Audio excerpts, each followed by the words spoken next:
Did you know that there are 18,912 Dollar Generals, and every single one of them is slightly overpricing their products? This huge retail store chain rakes in millions of dollars every year by scamming their customers, most of whom are struggling, low-income Americans. Today we conduct a deep investigation into this massive scandal Dollar General doesn't want you to know, unveiling this trail of lies, deceit, and corporate theft. Chapter 1. Is Dollar General really a discount store? Dollar General stores are everywhere, in almost every state, every small town, even in the most remote part of this nation. With almost 19,000 stores operating throughout America, this discount store sounds like a business success story on the outside. But beneath the surface lies a story of deceit, consumer exploitation, and corporate greed. You won't go back to Dollar General after watching this video. While the success of the business was built on a promise of providing cheap and affordable products, Dollar General doesn't seem to remember that promise anymore, and ordinary Americans in low-income communities are bearing the brunt of it. Lori Hartline is one of those customers who gradually noticed something was off with the store's pricing of its products. According to Lori, when the Dollar General store first opened in her neighborhood of Texana, Oklahoma back in 2021, products like kitty litter were priced at a reasonable $8.95. She would go in and purchase this product regularly, never paying attention to whether she was being charged right or not. But then months later, she noticed she was actually paying $10 for the same kitty litter, and out of curiosity, Lori asked the staff at the checkout why the price had suddenly changed. The response she got was that the store had raised its prices, and while it definitely wasn't convenient, she didn't think much of it at the time. She just paid for her purchase and left. However, this became a recurrent thing, as she would come into the store, find products listed for a low price on the shelf, but by the time she got to checkout, the price would have increased by just a little fraction, sometimes less than $1, sometimes over $1 or $2. At first, she didn't take it so seriously since it wasn't a significant increase. But then Lori heard about a class action lawsuit filed against a Dollar General in Ohio for deceptive pricing, and it dawned on her that this wasn't a one-off thing. While she initially wondered whether she was blowing things out of proportion, Lori finally concluded that this was a major problem that probably spread across all the Dollar General stores, which meant that the company was harvesting millions from their struggling customers by slightly overpricing their products. Not willing to just let the case rest, Lori wrote a letter to the Oklahoma Attorney General, explaining how Dollar General had been slightly defrauding her and seeking quick action to quell the problem before it became a major thing. Surprisingly, she got a swift response within days from Dollar General itself. But while what she expected was an appropriate reaction, promising action, Lori claims she was only offered a simple apology as well as a $10 gift card to make up for her troubles. She considered this an inappropriate response, rejected the gift card, and proceeded to file a lawsuit against the company for pricing scams. But before we go into the details of this lawsuit, and all other legal actions that have been taken against Dollar General, let's first tackle the question of whether Dollar General's pricing strategy is a genius business move or an illegal extortion strategy. Chapter 2. The Thin Line. According to retail pricing law, businesses in America and most other countries around the world are generally free to set their desired prices for products and services. This is usually done to promote competition among retailers and service providers, and to prevent these corporations from engaging in anti-competitive practices, which can result in the customer paying more than they should. Due to the state of the American economy, discount stores like Dollar General, Family Dollar, and Walmart emerged to provide the lower-income citizens access to basic necessities at lower prices than you would find at other regular stores. People flock to these dollar stores due to their well-advertised fantastic deals and incredibly low prices, but even in such a flexible market, there are still rules about how pricing must be displayed, so customers can compare prices and pick what works for them before making a purchase. Although there are few to vague federal laws specifically addressing this pricing issue in the United States, many states across the country have made laws regarding the required level of accuracy. Generally, if a product is listed at a certain price on the shelf, most stores are bound by a policy known as the Scanner Price Accuracy Voluntary Code. What this means is that once a product displays a higher price when scanned at checkout, the store may either offer the product for free or at a discounted price, depending on their policy. Consumers are also obligated to call attention to any differences in pricing, even if it's just a couple of cents, especially when it goes on for too long, like with the Dollar General situation. Once such a situation is brought to their attention, the store's management must quickly correct the shelf price to match the checkout price, and not doing so would mean the action was deliberately targeted at defrauding the consumer. It is also worth noting that stores are not essentially obligated to sell at the lower price, if the price was indeed increased due to inflation or other reasons. However, if such an increment does not reflect on the shelf within a matter of weeks, a complaint may be filed to the regulatory bodies, challenging the discrepancies. Having established that intentionally inflating the price is indeed illegal, our case study Lori Hartline teamed up with former Ohio District Attorney Mark Dan to pursue legal action against Dollar General. Chapter 3. Legal Battles. In February 2024, attorney Mark Dan sat down with corporate crime reporter to discuss the details of this lawsuit that has caught national attention, revealing why it was filed, and how he planned to make Dollar General accountable for their actions. During this interview, Dan revealed that not only was there a lawsuit in Oklahoma, but also in New York and Ohio as well, as many consumers are speaking up about the company's alleged illegal practices. He also revealed that this issue was not restricted to a single store, but probably every single Dollar General in the nation, establishing that the corruption was systemic and ran deep in the company's operations.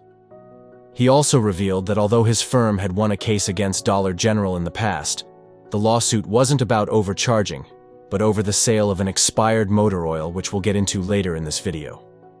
While proving a case of overcharging in cents and a few dollars would be a challenge, he was confident that there would at least be a civil finding against them. The interview also delved into the case of understaffing that's commonly observed in Dollar General stores across the country, which we'll also get into later in this episode, citing that as a probable reason for the discrepancy in the pricing. However, Dan countered this by saying that since the business was a largely successful corporation, they could simply afford to deal with this problem using technology. All it would take to make the store pricing electronically controlled was $70,000 per store, which accumulates to over $1 billion to outfit all 19,000 stores located across the United States. While this is undoubtedly a significant investment, the business rakes in over $38 billion in average revenue every year. So many would still argue that it's a worthy cost to solve a huge problem. But on the other hand, since the company currently benefits from the overpricing, it doesn't seem likely that they'll ever want it to stop. According to Dan, this might be a conscious corporate strategy from the management to draw in a little extra income alongside the company's fat profits. While the seasoned attorney remained positive about the case, he also noted that the greatest challenge was finding the actual people who were cheated out of the 25 to 50 cents to give the case more credibility. Fighting against a huge corporation is never easy, as such a lawsuit like this would have to be proven beyond reasonable doubt in the court, which was probably why Dollar General had gotten away with it for so long. But Dan also stated that he'd been able to obtain all kinds of necessary data about the store pricing. Using public record requests and subpoenas, thousands of government audits have been recovered. And with this baseline, the possibility of getting the lawsuit to pull through has increased significantly.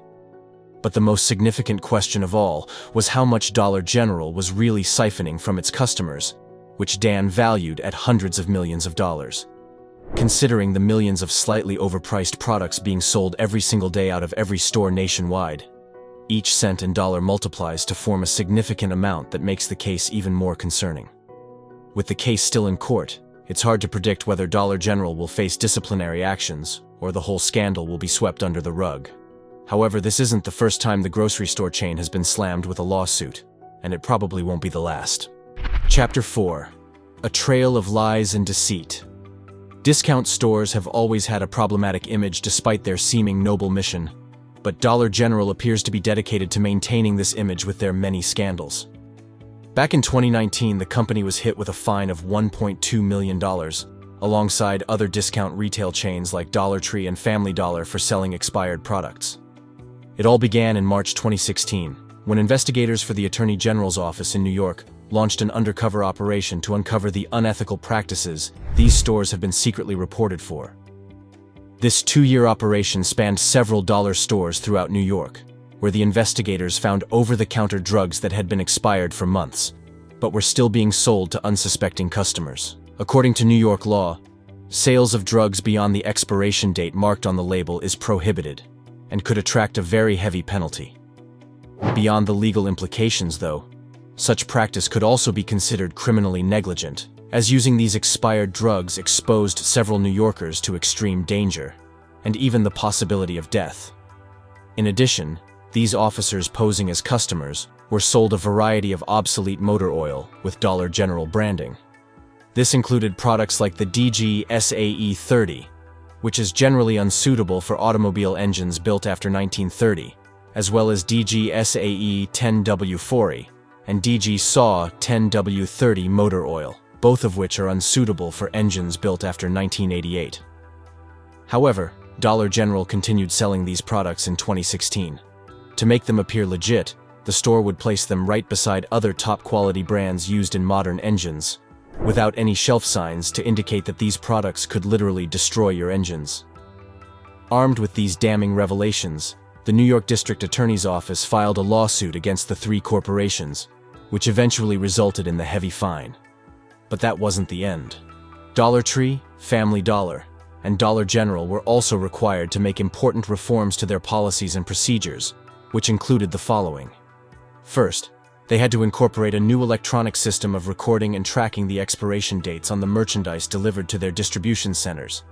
Then they had to draft and enforce new policies which required the employees to rotate stock when restocking the shelves and conduct weekly inspections of the store shelves to remove all expired products. In addition, a monthly audit also had to be conducted in each retail store to ensure these rules were being followed, and no expired products were left on the shelves. Added to that, a third-party audit was also required for at least 10% of the Dollar General stores in New York, to make sure that the new rules were being followed to the letter. Finally, Dollar General also had to discontinue the sales of the outdated motor oil, and customers who had purchased the product could file a complaint and possibly get their money back. At last, it seemed justice was finally served, and the people's voice prevailed over the corporation. But if you thought this would put an end to Dollar General's unethical practices, you'd be very wrong. Because 3 years later, the business was hit with another major lawsuit. Chapter 5. The Ohio Scandal. There are currently 968 Dollar Generals in Ohio, a vast majority of which scam their customers with overpriced products, just like in Oklahoma. This underground operation went on for many years until 2022, when the Ohio District Attorney Dave Yost decided to step up and put an end to this fraudulent operation. The genesis of this intervention can be traced back to several complaints filed by the ordinary citizens, who noticed they were being charged extra for simple products, like the $1 shampoo, which became $2 at checkout, or other basic everyday item that had an extra 50 cents or more, as opposed to the advertised price. As soon as the movement was kickstarted, external auditors were called in to check the books and determine how deep this rabbit hole was. They would later discover that one particular Dollar General located in Butler County engaged in this illicit practice 80% of the time, which meant that just 12% of the products on their shelves were sold at the stipulated price. While the practice was also noted in other stores across Ohio, it seemed to occur less frequently. Yost was particularly concerned about this systematic fraud, since most people who shop at Dollar General don't usually have that extra dollar to spare, but they're forced to pay more for less by the very corporation that promised to make life easier and less expensive. Although Dollar General never admitted to any wrongdoing, the company's management agreed to pay a settlement of $1 million, with $750,000 going to the Ohio food banks. While it would have worked better to actually disperse the money to the real victims of the company's lies and deceit, putting together a list of victims who have had their extra dollar or cent stolen from them was practically impossible. Therefore, it was only proper that the money be put back into the society to help provide food for those in serious need. Chapter 6. The Dollar General Invasion. This is Olive Hill, Kentucky, a small, unassuming hamlet with a population of just 1,424 residents, but home to 4 different Dollar General stores and 2 Family Dollar stores, all located a mere stone's throw from each other. This small town is situated on Tygarts Creek in the Appalachian foothills, and unlike what you might assume, it is not essentially a tourist paradise, although it boasts a few notable attractions. it isn't located near a major highway. As a matter of fact, what brought this town to international attention was actually the number of dollar stores you'll find there. While many may argue that this fits perfectly with the vision of Dollar General and other discount stores like it, the big question remains why a town with less than 1,500 residents needs $6 stores. To add more intrigue to this story, all but one of these stores are located along a place called Tom T. Hall Boulevard, which is the town's main attraction, named after its most famous native, a country singer and songwriter famously known as the Storyteller. Very few options exist apart from these dollar stores, with the closest Walmart or Kroger located some 20 miles away, a costly trip the locals can't afford to take.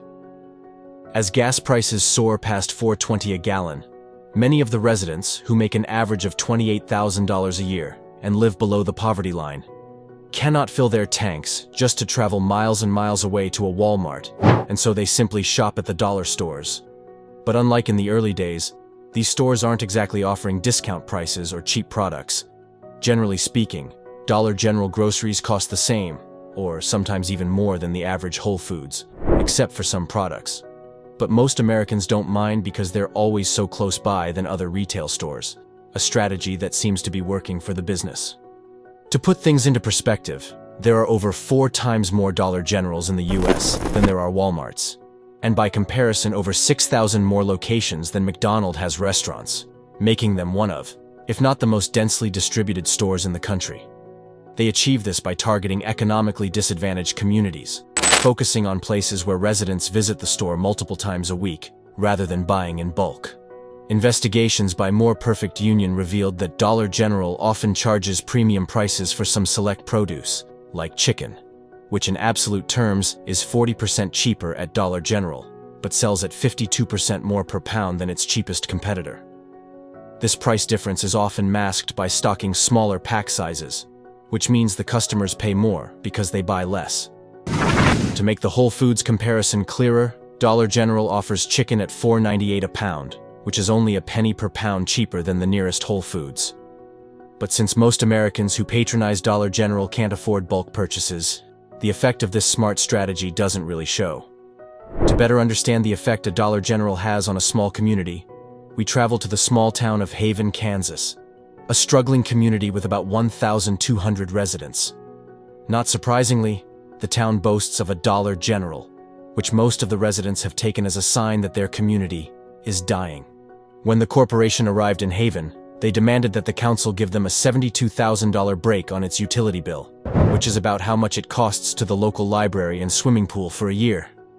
In return, they promised jobs and tax revenues, as well as a chance to boost the economy of the town.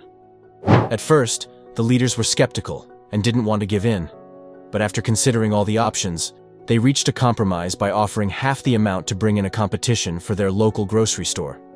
Initially, this was considered a good move for any small community, but recently, Dollar General's aggressive pricing both in Haven and other parts of the nation has driven many locally owned grocery stores out of business. According to the Department of Agriculture, the presence of Dollar Generals often creates food deserts, which is where 1/3 of a rural community lives more than 10 miles from a grocery selling fresh produce, and only have to rely on less nutritious food options from these discount stores. But then again, even the promise of job opportunities presented by Dollar General seems to be so hard to keep, as they've built up a reputation as one of the least ideal places to work in the retail store industry. Chapter 7. Why no one wants to work with Dollar General. On March 9, 2024, this Dollar General located in Mineral, Wisconsin, had to close completely for 3 hours, after the entire team of employees decided to quit on the same day. Their reason? They were being overworked and underpaid.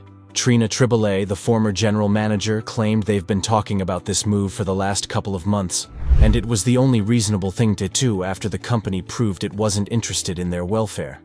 She mentioned how, prior to this collective decision, she had not gotten a time off since Christmas, which means she had to work almost every single day for over 2 months, due to a severe case of understaffing that required all hands on deck to keep the operation moving. The workers also claimed that their hard work wasn't being appreciated. However, when the company responded, it said nothing about the issues raised by the employees, and instead apologized to the community and opened hours later to business as usual. This, of course, wasn't an isolated incident. Elsewhere in Holland, Michigan, another Dollar General closed down in September 2023, after the entire staff also quit due to the excessive amount of work they had to do for little pay. In this particular store, there was always so much to do, and you could still see boxes of old inventory stacked against the wall, even after the workers toiled into the midnight to sort through the ones they could. Some employees claimed they found moldy food, products that had been nibbled by rates, and even dog food that had expired 3 years prior in the backlog of inventory.